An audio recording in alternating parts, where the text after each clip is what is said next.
Welcome to channel. మనం moron చేసేవాం channel name. మనం 16వ రాష్ట్రపతి ఎన్నిక గురించి డిస్కస్ చేస్తున్నాం.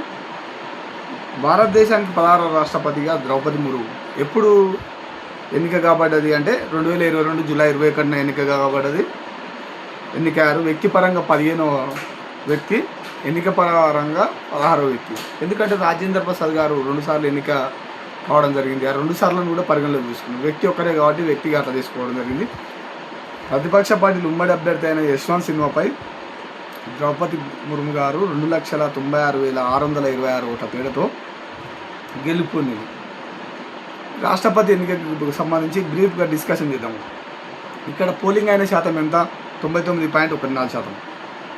ఈ ఎన్నికలో ఎన్డీఏ అభ్యర్థి అయిన ద్రౌపది ముర్ముకు 2,824 తొలి ప్రాధాన్యత ఓట్లు లభించాయి. దీని విలువ ఎంత అంటే 6,86,803, 64% రావడం జరిగింది.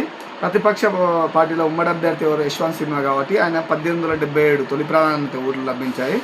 దీని విలువ ఎంత? 3,80,177, అంటే 36% రావడం జరిగింది.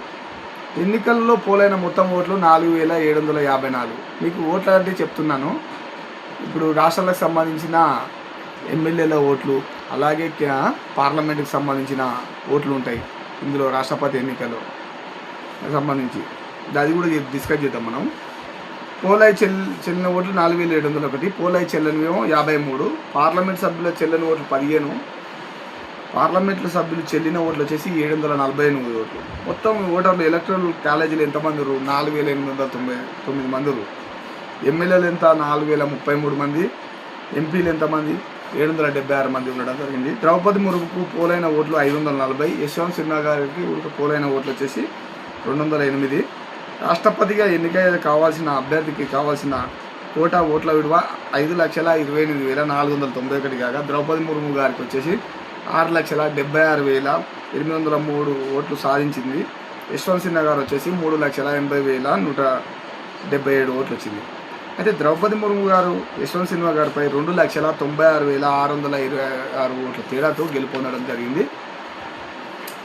రాష్ట్రపతి ఎలక్షన్లో ఒక ఎంపీ ఓటు విలువ 708 నుండి 700కు తగ్గింది. కారణం ఏంటంటే జమ్మూ కాశ్మీర్ అసెంబ్లీ రద్దు చేయడం. ఆ టైంలో అసెంబ్లీ రద్దుగా ఉన్నది కాబట్టి 708 నుంచి 700కు తగ్గింది. ఈ ఎన్నికలకు రిటర్నింగ్ అధికారిగా రాజ్యసభ సెక్రటరీ జనరల్ ప్రమోద్ చంద్ర మోడీ, పీసీ మోడీ వివరించారు. ఒకసారేమో లోక్సభ సెక్రటరీ జనరల్ ఉంటారు, ఒకసారి రాజ్యసభ సెక్రటరీ జనరల్. ఇప్పుడు రాజ్యసభ సెక్రటరీ జనరల్ ఉండడం జరిగింది సంబంధించి ఇది.